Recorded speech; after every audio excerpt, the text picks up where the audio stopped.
garantir isso. Nenhum de nós. Nenhum de nós. E como cristãos verdadeiros que nós somos, uma das lições mais importantes que nós devemos aprender é viver cada dia como se fosse o nosso último dia de vida. A gravadora Bom Pastor, não sei nem se ela existe ainda hoje, mas no passado ela era uma das gravadoras mais fortes, gravadora evangélica mais fortes, uma das mais fortes.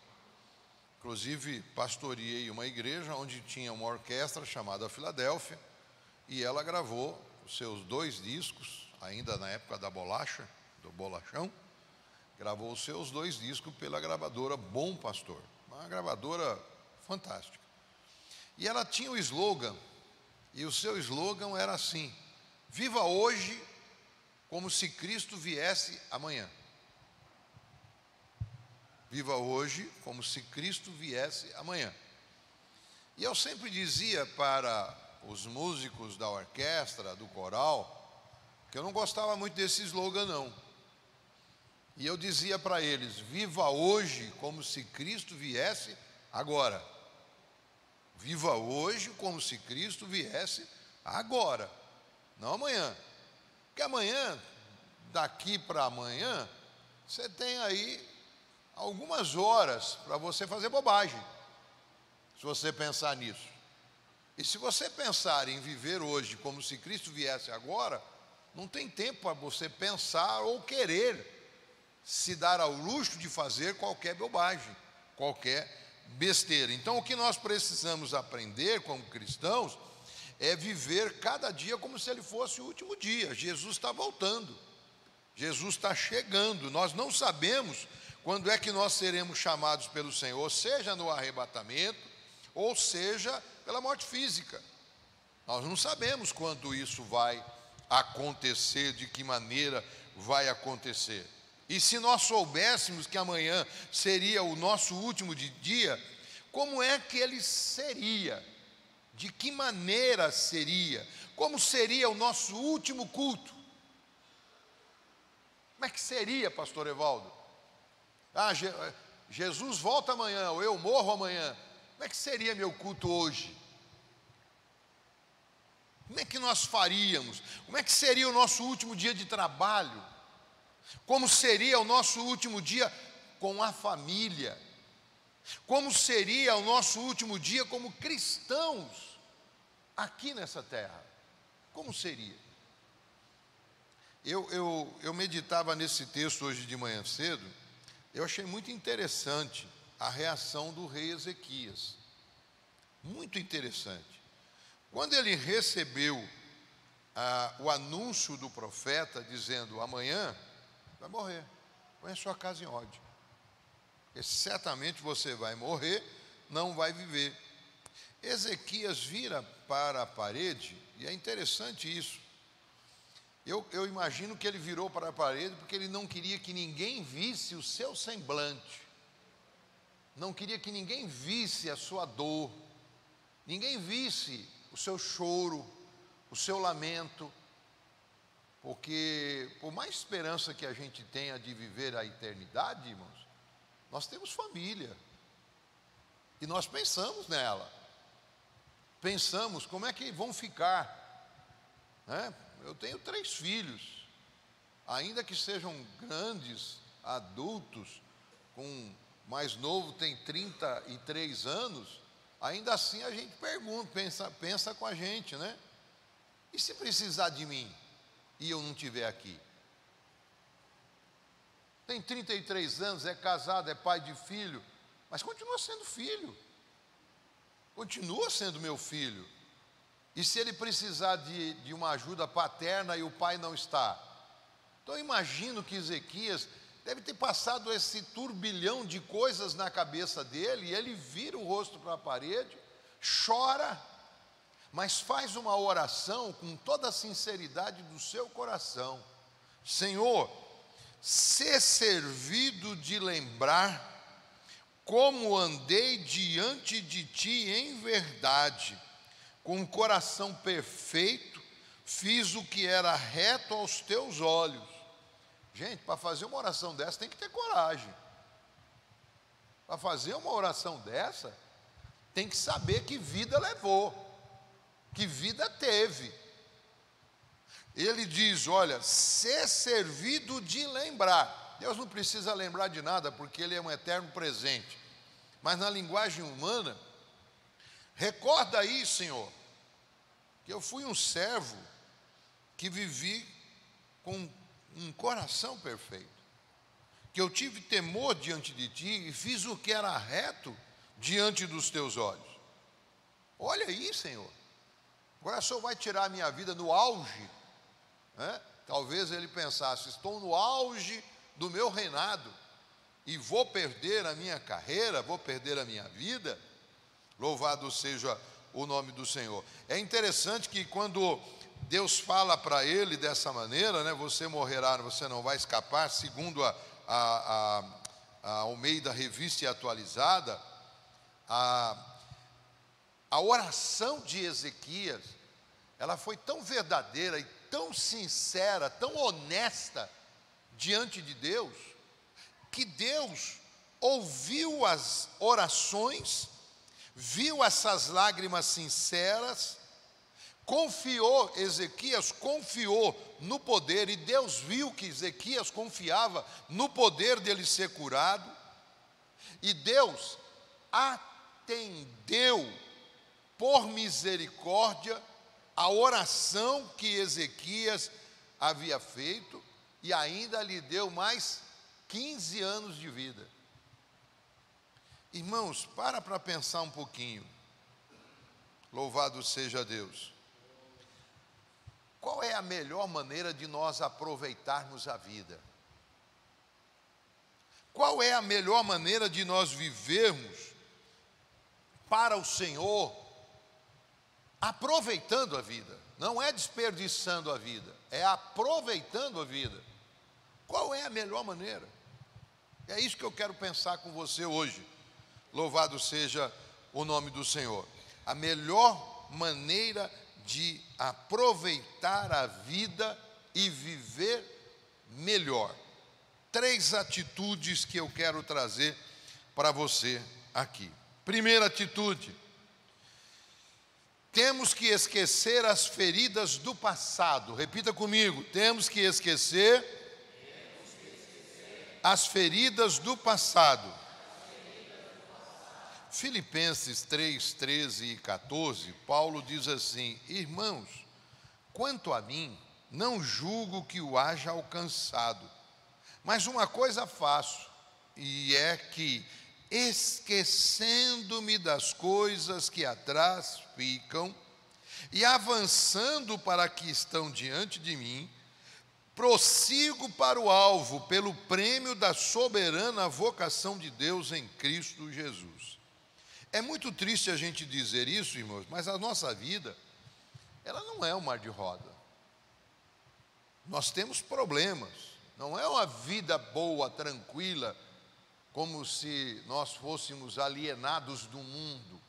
Temos problemas, temos dificuldades financeiras, temos problemas no trabalho, temos problemas com familiares, alguns, infelizmente, acabam se enveredando por drogas.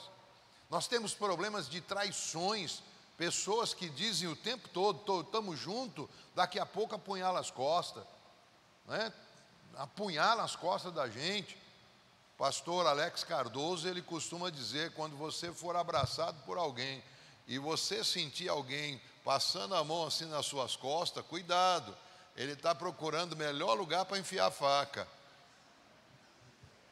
E às vezes isso nos causa trauma, irmãos.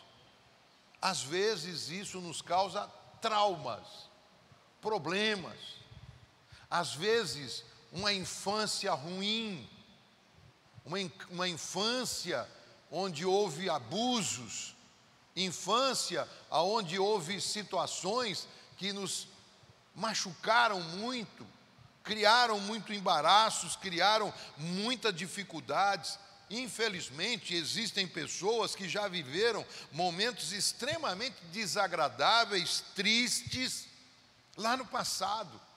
e carregam consigo esses problemas, carregam consigo trazendo mágoas, dores, ressentimentos, situações que, quando se recordam, sofrem demais, choram, lamentam. E infelizmente tem pessoas que até culpam a Deus por situações como essa e não querem mais servir ao Senhor, andar com o Senhor, viver na presença do Senhor. Louvado seja o nome do Senhor.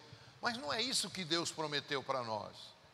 Jesus disse assim: eu vim para que tenham vida e vida com abundância. Ele não diz que ele veio para ter vida com abundância só as pessoas que tiveram uma vida boa, de linhagem, de riqueza no passado, que não tiveram sofrimento. Ele não diz isso. Ele diz que ele veio para dar vida com abundância, vida feliz, vida alegre, onde você pode desfrutar a vida. Não quer dizer que você não vai ter problemas, não quer dizer que você não vai ter dificuldades, não quer dizer que você não tem que lutar, batalhar para vencer na vida, não quer dizer nada disso. Ele quer dizer simplesmente que você pode viver melhor do que está vivendo. Você pode viver melhor do que você pensa. Louvado seja o nome do Senhor. E como viver uma vida agradável no presente, sem se desprender dos traumas passados, sem deixar esses traumas de lado. Nós não podemos ficar presos no passado, remoendo esses traumas e perdas que marcaram negativamente a nossa vida. Nós não podemos ficar assim. Nós precisamos, devemos, necessitamos olhar para frente. Deus tem coisa boa nos aguardando, esperando nós desfrutarmos. Louvado seja o nome do Senhor. O apóstolo Paulo, irmãos, ele foi um grande perseguidor da igreja. Se você conhece a história do apóstolo Paulo, ele foi um dos grandes incentivadores a perseguir os apóstolos do Senhor Jesus. Se você se lembra um pouco da história do apóstolo Paulo, ele consentia e participava das mortes dos cristãos. Mas um dia ele conheceu a Cristo. Ele conheceu a Cristo, veio à sua mente tudo aquilo que ele havia feito, ele jogou nos pés do Senhor, todo aquele sentimento de culpa que ele tinha lá atrás, porque certamente quando ele percebeu que ele havia feito coisa errada, veio um sentimento de culpa, e vem mesmo, mas ele pegou esse sentimento de culpa e colocou tudo nas mãos do Senhor. Ele se esqueceu daquelas coisas que para trás ele havia praticado, ele esqueceu das coisas que para trás ficam e avançava para que estavam diante dele. Ele teve traumas enquanto cristão agora? Teve. Ele foi apedrejado, ele foi rejeitado pelas pessoas, ele teve que fugir de cidades que queriam matá-lo, sofreu naufrágio, passou por problemas, chegando numa ilha, foi pegar ali gravetos para acender um fogo, se esquentar, porque estavam todos molhados da água do mar. Uma víbora pica a mão dele. Ele tinha todos os motivos para dizer: não quero mais esse negócio não, vou largar disso, vou largar a mão desse negócio de ser cristão, que isso é só tribulação, só dificuldade. Me apedrejaram, me ameaçaram de morte, tive que fugir da cidade. Olha só que situação. E eu tenho o meu coração sincero diante de Deus, mas olha só quantos problemas eu estou enfrentando. Mas Paulo não fez isso. Paulo diz assim: estou esquecendo das coisas que para trás ficam e olhando para frente, para o autor e consumador da minha fé. É lá que está a resposta da minha situação. Você já pensou se Paulo ficasse se remoendo de remorso por causa da morte de Estevão? Pensa aí um pouquinho. Louvado seja Deus. Mas 1 João 1:9 diz: se confessarmos os nossos pecados, Ele é fiel e justo para nos perdoar os pecados e nos purificar de toda injustiça. Romanos 8:33 diz: quem intentará acusação contra os escolhidos de Deus? É Deus quem os justifica. Quem os condenará? Pois é Cristo quem morreu, ou antes, quem ressuscitou dentre os mortos, o qual está à direita de Deus e também intercede por nós. Eu gosto desse texto aqui, irmãos. Eu gosto do versículo 33, mas eu gosto mais do versículo 34. Porque no versículo 34 ele diz assim: pois é Cristo quem morreu. Aí Paulo faz assim um pensamento e diz: espera um pouco, se eu falar que Cristo morreu, não é o suficiente, porque todo homem morre, mas a vida de Cristo foi diferente. Ele não morreu e ficou morto. Aí Paulo coloca um ou, uma vírgula, e diz: ou antes, quem ressuscitou dentre os mortos. A minha garantia não está só na morte de Jesus. A minha garantia de ter uma vida agradável, uma vida boa, está no fato de que Ele ressuscitou. Então, se eu confessar os meus pecados, se eu confessar as minhas traumas, se eu confessar os meus problemas, as minhas dificuldades, colocar diante do Senhor, aquele que morreu e ressuscitou, irá cuidar de mim. Louvado seja o nome do Senhor. Porque ele termina esse texto do versículo 34 dizendo assim: o qual está à direita de Deus e também intercede por nós. Sabe o que é isso, irmãos? O próprio Deus, que aqui no caso está na condição de advogado fiel, enquanto o Deus Pai é o juiz, o Deus Filho é o advogado, e o advogado diz: não, ele já foi justificado. Não, vai matar o Josimar por quê? Não, ele está justificado. Eu paguei a dívida dele. Ele tinha uma dívida altíssima, maior do que o tamanho dele, mas eu fui lá e paguei toda a dívida que ele tinha. Ele está justificado. Não tem mais acusação contra Josimar, porque Josimar é escolhido de Deus. Louvado seja o nome do Senhor. Como cristãos que nós somos, queridos, temos que ter as mesmas atitudes de Paulo, o mesmo pensamento de Paulo. Afinal de contas, Paulo dizia assim: assim que se alguém está em Cristo, nova criatura é. As coisas velhas já passaram e eis que tudo se fez novo. 2 Coríntios 5,17. É uma coisa extremamente interessante nós pensarmos nisso. Louvado seja o nome do Senhor para sempre. Então repita mais uma vez comigo: temos que esquecer. Com vontade, irmão. Temos que esquecer as feridas do passado. Segunda atitude: valorize cada momento com a sua família. Repita comigo: valorize cada momento com a sua família. Eclesiastes 9:9 diz assim: goza a vida com a mulher que amas, todos os dias da vida da tua vaidade, os quais Deus te deu debaixo do sol, todos os dias da tua vaidade, porque esta é a tua porção nesta vida e do teu trabalho que tu fizeste debaixo do sol. Olha, irmãos, se todo homem pensasse nessa palavra, não teríamos problema dentro de casa. Se todo homem pensasse isso: goza a vida com a mulher que amas. Se todo mundo pensasse nessa palavra, o homem teria um comportamento diferente do que muitos têm.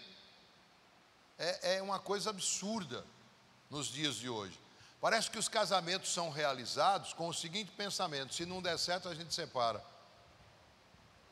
E o pior é que estão valorizando o divórcio, quando deveria ser contrário. Apareceu aí um casal famoso esses dias na televisão, e ainda foi, não, nós somos amigos, não foi um consenso, nosso casamento já estava esfriando, então a gente teve um consenso de separar. Espera aí, se o casamento está esfriando, joga a lenha para poder pegar fogo de novo. Se está tendo dificuldade, senta num diálogo, numa conversa. Eu costumo, quando dizer aos jovens que vão se casar, quando eu vou fazer o aconselhamento pré-nupcial, eu costumo dizer a eles que os 5 primeiros anos de casamento são os melhores, mas os 5 primeiros anos de casamento são os piores. Pastor, é melhor ou é pior? É os dois. São os 5 melhores anos do casamento, são os 5 primeiros. Por que são os 5 primeiros? Porque é cheio de descoberta. Você descobre tudo. Você descobre um monte de coisa que quando você casa com teoria, mas na prática é diferente. Aí você começa a descobrir coisas boas, coisas lindas, coisas maravilhosas, e você fica empolgado com o casamento, e aí vai cuidando do casamento, porque você está descobrindo coisas novas, então você está feliz. E se você for muito feliz nos 5 primeiros anos, essa felicidade duplica para os 10, para os 15, para os 20, para os 30, para os 40, para os 50, para os 60, para os 70, e não para. E por que são os 5 piores anos também? Porque são anos de descoberta. Você vai descobrir coisa que você não gosta. Assim como você descobriu coisa boa, vai descobrir coisa que você não gosta. Eu costumo dizer para eles assim, enquanto está namorando, está tudo certo.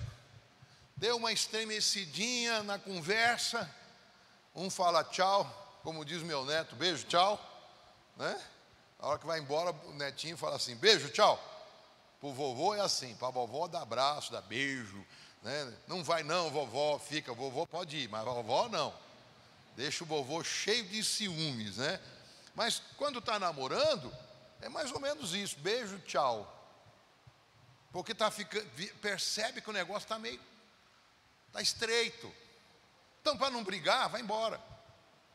Aí esfriou a cabeça, ou ele ou ela, no dia seguinte ou mais tarde, liga e mozão, mozinho, benzinho, preta, pretinha, neguinho, sei lá como é que você chama um ao outro, né? Mas um liga para o outro e começa a conversar. Aí acalma. Casou.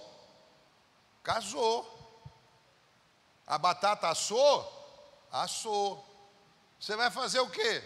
Dormir na mesma cama, debaixo do mesmo lençol. Não tem como ir embora para casa. Não tem como sair e esfriar a cabeça. Não tem isso. Tem que resolver ali. Tem que resolver, tem que passar pelo processo. Tem que sentar, tem que conversar. Casamento, gente, é ajuste. É ajuste que precisa ser feito. Não importa quanto tempo de casado que você tem, mas tem que ajustar todo dia. E aí, quando a gente valoriza os momentos que nós temos com a família, nós tiramos proveito disso, gente, para ter uma vida boa, uma vida agradável, uma vida feliz dentro do propósito que Deus estabeleceu. É uma condição diferenciada. E a gente tem que pensar, gente, que o tempo passa muito rápido. Parece que foi ontem, de vez em quando eu pego ali a foto do meu casamento e eu olho para essa moça aqui e eu falo, meu Deus, parece que foi ontem que eu casei com ela, estava subindo ali na rampa do cartório, na entrada da igreja, parece que foi ontem, já se passaram 42 anos. 42 anos. E eu faria tudo de novo. Tudo de novo. Talvez fosse menos bravo do que fui no começo. Talvez fosse menos bravo, porque era muito bravo. Para mim era preto no branco, branco no preto e acabou. Pau é pau, pedra é pedra, e se não for isso, a giripoca pia. Mas eu faria tudo de novo. Eu só não tenho coragem de perguntar se ela faria tudo de novo. Faria, irmão? Ainda bem. Na frente de todo mundo, ainda bem, né? Louvado seja Deus. Mas sabe o que é isso, irmãos? Sabe o que é isso? É você valorizar quem convive com você. É você amar quem passa nas provas com você. É você amar quem está passando nos dias bons com você. É você valorizar quem está do teu lado, quando todo mundo te abandona e parece que não tem mais jeito. A sua companheira, a sua esposa, o seu esposo, chega junto de você e diz: fica assim não, vai dar tudo certo, Deus vai cuidar da gente, Deus vai abrir porta onde não tem porta, Deus vai fazer milagre, Deus vai fazer o extraordinário. Ter palavra com a gente. Aí o sábio Salomão vem e diz: goza a vida com a mulher que amas. Seja feliz ao lado da sua esposa. Seja feliz ao lado do seu esposo. Seja feliz. Ah, mas eu tenho dificuldade. Quem não tem, me fala. São dois pensamentos diferentes, culturas familiares diferentes que trouxeram. Minha esposa costuma dizer, cada um trouxe a sua malinha para dentro de uma casa. Agora tem que ver o que serve na malinha de um e o que serve na malinha do outro, e o que não serve, descarta. Tudo para o bem familiar, da vida conjugal, do envolvimento. Conversa, discute no bom sentido, mas fala. Diálogo é fundamental na vida de um casal, e temos que pensar, o tempo passa rápido demais, e infelizmente algumas pessoas passam a vida toda correndo de um lado para outro, e se esquece de desfrutar aquilo que Deus deixou de mais precioso nessa vida, que é a família. Ô irmãos, eu falo isso, mas eu vou ser sincero para vocês. No início do casamento, eu tinha pouco tempo para minha família. E falo com muita vergonha isso. Falo com muita vergonha. Vergonha por um lado, mas com honradez por outro. Vergonha porque eu não tinha tempo para me dedicar junto com a minha esposa, com os meus filhos, dar a atenção que eles precisavam. Quem conviveu, quem criou, quem educou, quem ensinou, e diga-se de passagem, muito bem os meus filhos, foi a minha esposa. Eu tive uma participação pequena. Por quê? Porque quando eu casei, eu tinha que trabalhar muito para sustentar a casa. Muito. Foi uma situação em que todas as horas extras disponíveis eu fazia. Então eu trabalhava até meia-noite, até 1h da madrugada, trabalhava de sábado, trabalhava de domingo. Aí a gente pergunta às vezes assim, valeu a pena? Eu não vi meus filhos crescerem. Quando eu fui perceber, o meu filho mais velho já tinha 17 anos de idade. Meu caçula já estava com 7, 8 anos. O tempo passou muito depressa. Nesse ponto eu faria diferente hoje. Nesse ponto eu faria diferente hoje. Eu trabalharia menos para estar junto com os meus filhos. Talvez durante a semana trabalhasse até a tarde da noite, mas nos finais de semana eu estaria junto com eles, junto com a esposa. Daria um pouco mais de atenção, porque esse foi o melhor presente que eu recebi de Deus depois da minha salvação. Foi a minha família. Estar junto com a família. Como é gostoso isso, irmãos. Como é bom isso. E às vezes, como eu perdi um pouco desse tempo, tem muita gente perdendo hoje, preocupada com dinheiro. Se preocupe menos com dinheiro. Se preocupe mais com a família. Se aproxime mais da família. Não deixe você se tornar um estranho dentro de casa para os seus filhos.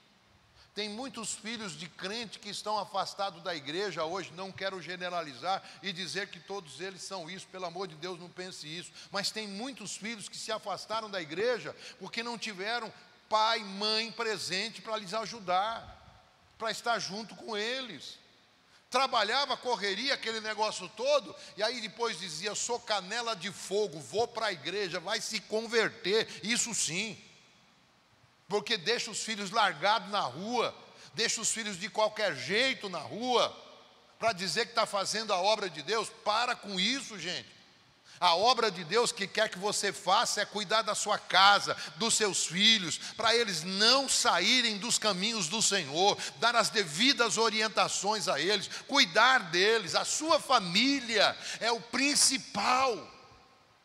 A sua família é o mais importante. E infelizmente, muitas pessoas estão trocando momentos preciosos com a família por causa do trabalho, por causa do dinheiro, por causa de amizades e outras coisas mais. Não vale a pena. Não vale a pena. Goza a vida com a mulher que tu amas. Você não sabe quando será o último dia de vida. Você não sabe quando vai ser o seu último tempo. Goza a vida com o homem que você ama. Você não sabe como vai ser amanhã. Aproveita hoje.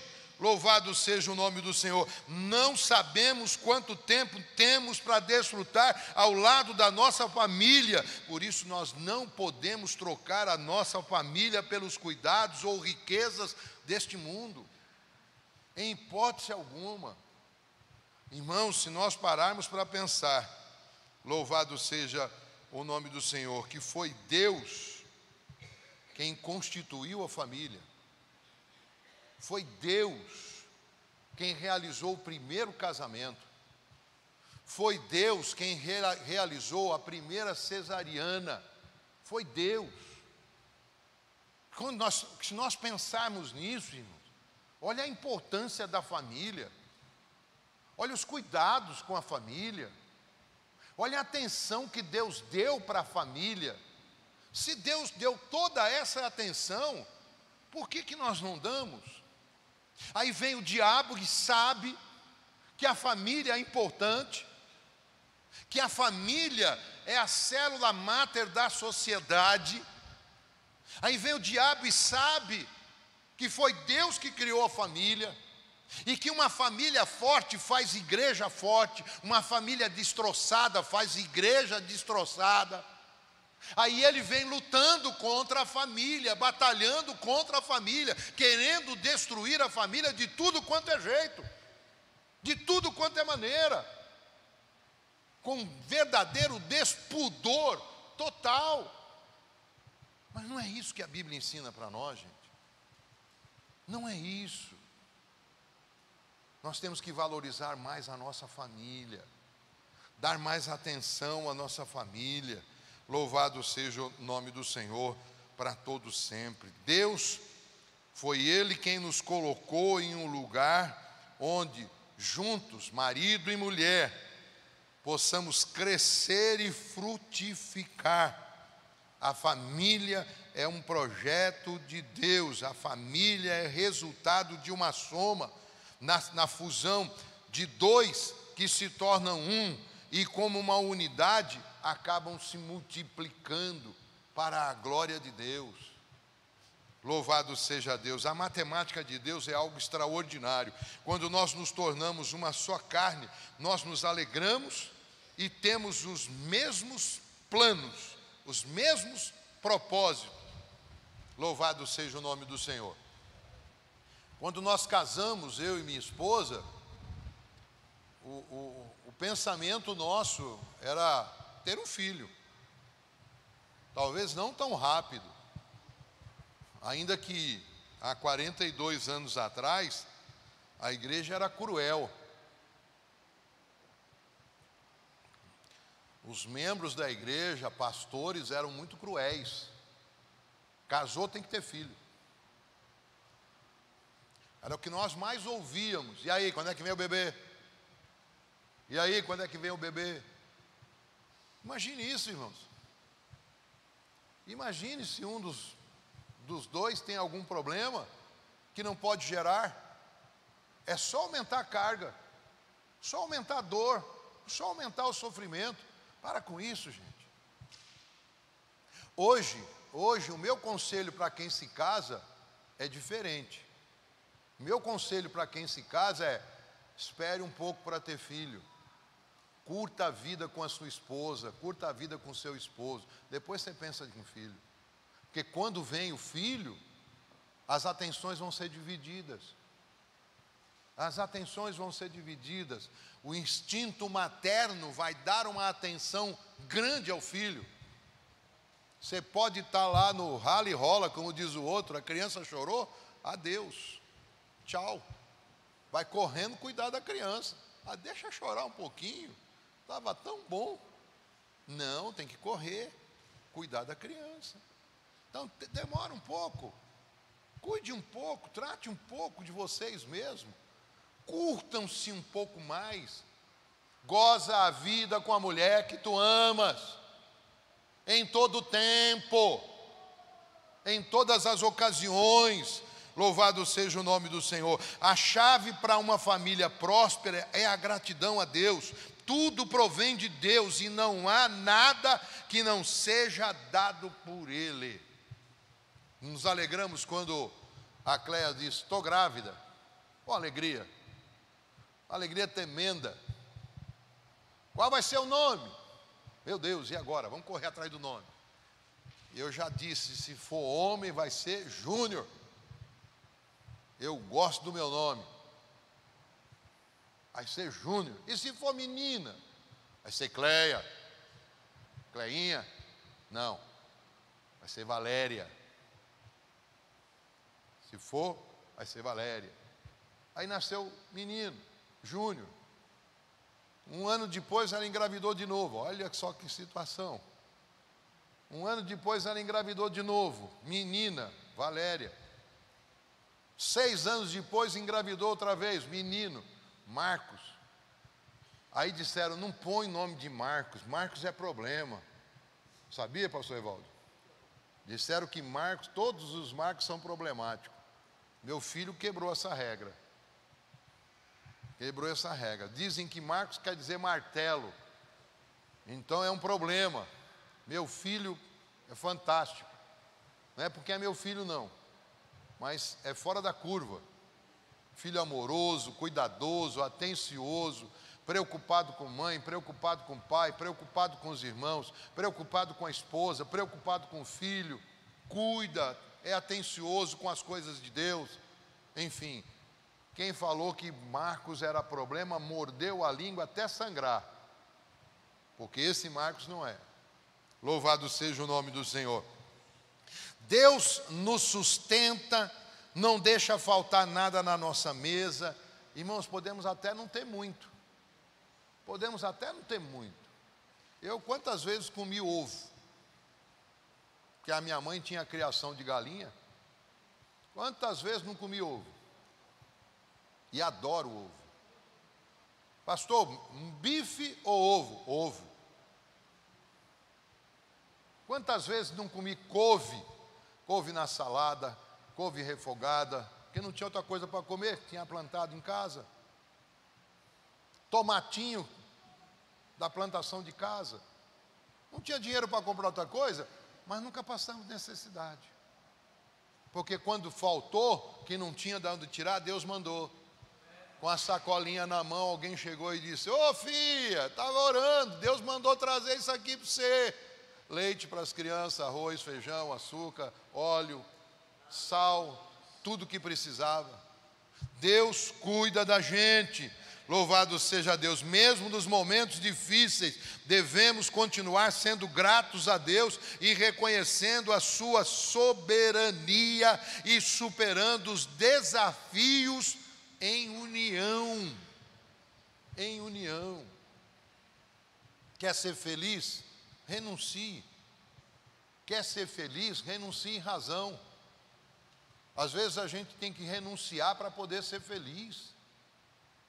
O tempo vai mostrar quem estava certo, não precisa discutir com isso. Tá bom, meu bem, tá certo, meu bem, tudo bem, tá certo, vamos fazer assim. E se depois der errado, senhoras, por favor, não use a célebre fale, eu avisei.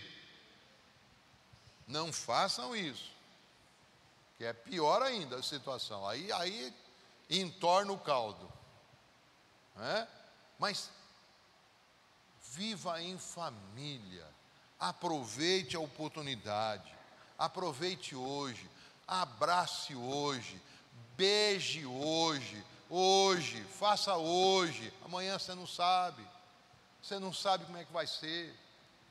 Diga que você ama hoje, diga que você fez a melhor coisa em se casar com ele ou se casar com ela hoje. Amanhã você não sabe como é que vai ser, você não sabe que tempo vai ter.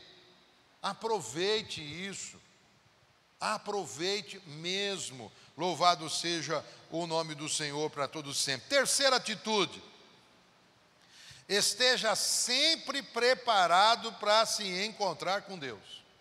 Repita comigo: esteja sempre preparado para se encontrar com Deus. Lucas 12, verso 13, diz assim: e disse-lhe um da multidão: mestre, dize a meu irmão que reparta comigo a herança. Mas ele lhe disse: homem, quem me pôs a mim por juiz ou repartidor entre vós? E disse-lhe: acautelai-vos e guardai-vos da avareza, porque a vida de qualquer não consiste na abundância do que possui. E propôs-lhe uma palavra, dizendo: a herdade de um homem rico tinha produzido com abundância. E arrazoava ele entre si, dizendo: que farei? Não tenho onde recolher os meus frutos. E disse: farei isso, derribarei os meus celeiros e edificarei outros maiores, e ali recolherei todas as minhas novidades e os meus bens. E direi à minha alma: alma, tens em depósito muitos bens para muitos anos, descansa, come, bebe e folga. Mas Deus lhe disse: louco, esta noite te pedirão a tua alma, e o que tens preparado, para quem será? Assim é aquele que para si ajunta tesouros e não é rico para com Deus. Irmãos, preste bem atenção. É bom ter dinheiro? Sim ou não? Sim. Claro que é. Claro que é. Não tem coisa mais gostosa de você chegar num lugar, olhar uma coisa e dizer: eu quero comprar isso aqui. Quanto custa? Ah, custa tanto. Está aqui, passa no cartão. Divide em 3 vezes. Divide em 10 vezes, não importa. É gostoso isso, irmãos. Isso é bom. Não tenha dúvida. Mas espera um pouquinho. Se não der para comprar,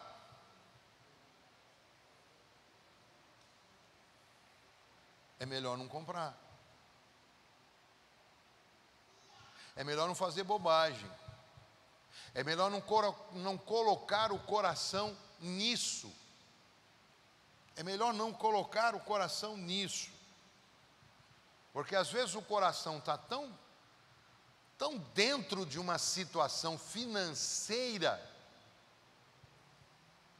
e esquecemos de outras coisas mais importantes. Irmãos, eu quero comprar uma televisão de 75 polegadas. E se demorar muito, eu vou aumentar para 80. Nós estávamos lá em Presidente Prudente, não foi, Josimar? Você estava junto comigo, não estava? Nós estávamos lá em Presidente Prudente, fomos jantar. Aí na volta, passamos dentro do shopping que nós fomos comer, né, ficar bem do lado do hotel. Fomos comer no shopping. Na saída do shopping, a gente passou por dentro da Casas Bahia. Aí tinha lá, pastor Evaldo, uma televisão de 82 polegadas. É um cinema, coisa linda. E eu falei, eu vou comprar uma dessa. Faz quantos anos isso, Josimar? Uns 2 anos? 1 ano e meio, por aí? Ainda foi com o carro velho, né? Meu carro velho, que a gente foi lá ainda. Já tem 1 ano e meio que eu estou aqui, uns 2 anos. Uns 2 anos. Deu para comprar? Não. Nem passando em 10 vezes no cartão? Não. Não deu. Vou fazer o quê? Calma. Daqui a pouco sai uma de 100 polegadas, eu compro a de 100. Ou não. Qual é o detalhe aqui desse texto aqui? O texto aqui, ele simplesmente está dizendo, eu preciso ganhar dinheiro. Eu preciso ter dinheiro para o futuro. Não está pensando no presente. Está pensando no futuro. Está pensando em granjear riquezas para o futuro. Eu durante muito tempo pensei também, sabe? Eu tenho que trabalhar bastante, porque eu quero deixar para cada um dos meus filhos uma casa. Hoje eu não tenho mais esse pensamento, não. Hoje eu não tenho mais, não. Mas pensei durante muito tempo, pastor Roberto. Eu lembrando até como foi difícil a minha vida no início, pagando aluguel. Depois, quando a gente comprou o primeiro apartamentozinho, simples, pequenininho, mas, foi isso aqui para pagar. E eu pensava, não quero que meus filhos passem por isso. Vou deixar um pouco melhor para ele, a vida para eles no futuro. Hoje eu não penso, não. Se eu tiver a oportunidade de viajar com a esposa, eu vou. Está difícil de fazer isso também, porque não tem dinheiro nem para viajar. Está complicado o negócio. Não está fácil, Juliana. Não está brincadeira. Mas, o pensamento é diferente. Tem gente que só quer ganhar, juntar. Chega uma hora, diz, a conta num banco só não dá, vou pôr em 2, vou pôr em 3 bancos. Louco! Amanhã pedirão a tua alma, e como é que você vai estar? Que riqueza você acumulou diante de Deus? Que cuidado você teve com as coisas de Deus? Que preparo você teve para ter um encontro com Deus?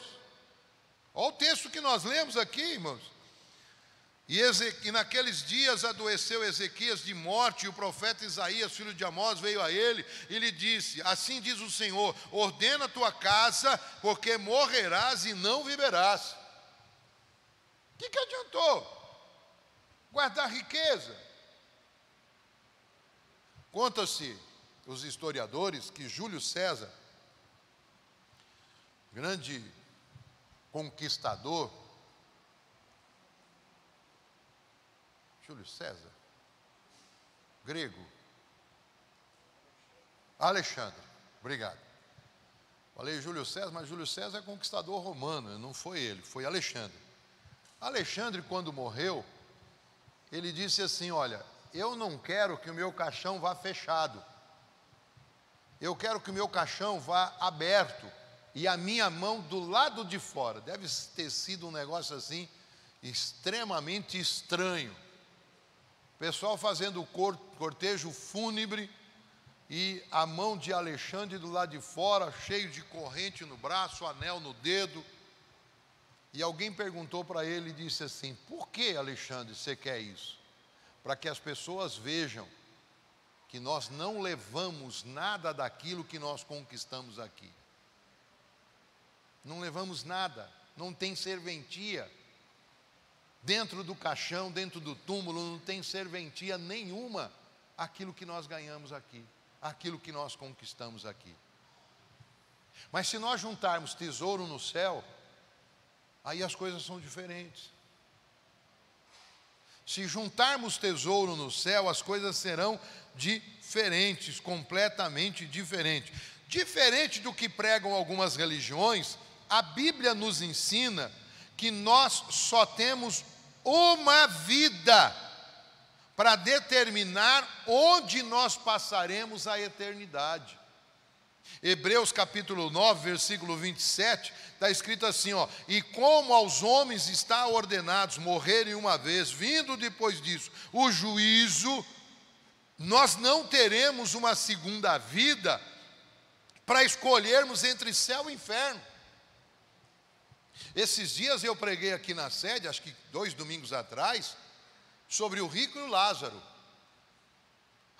O rico teve uma vida esplêndida, morreu, foi para o Hades, para o inferno, Sheol.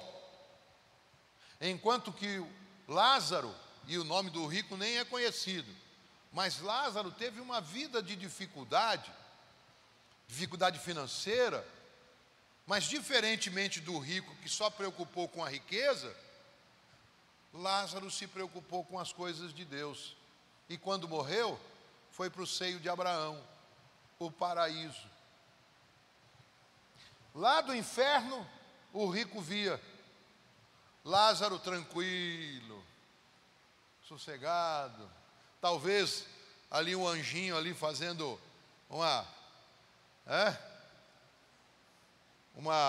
um abano com penas de pavão, balançando, fazendo ali fresquinho, enquanto o rico lá no inferno, suando, sofrendo. Aí diz assim: ô Senhor, manda que alguém aí, ó, molhe a minha língua com uma gotinha de água no dedo. Estou em desespero aqui.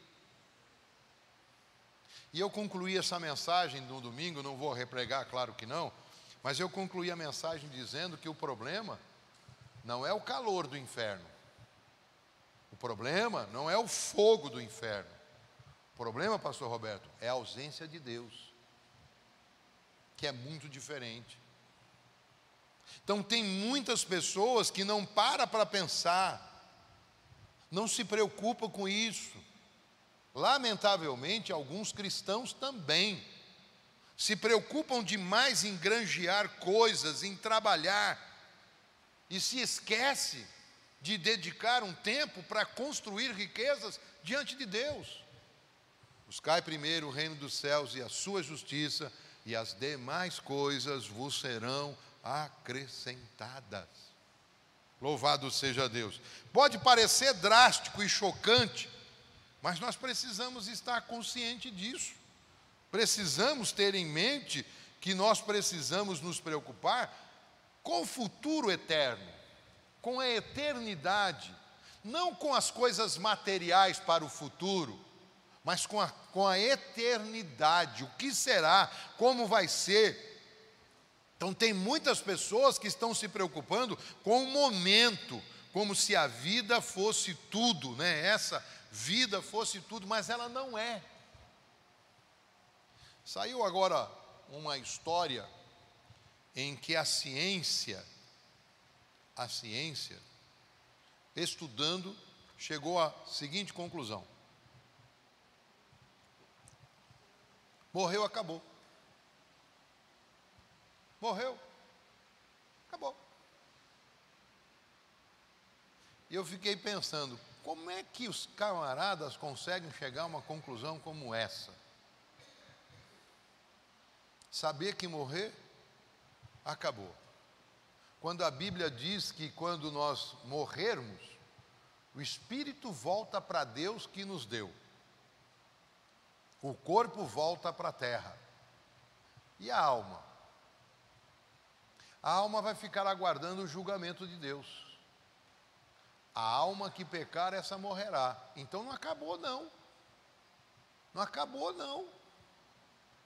Tem coisa pela frente que vai ser decidida e resolvida na eternidade, lá na frente. Não nessa vida, mas na próxima. Então nós precisamos viver a cada dia preparado para se encontrar com Deus. Se você recebesse essa fala do profeta Isaías, dizendo para você: põe a tua casa em ordem,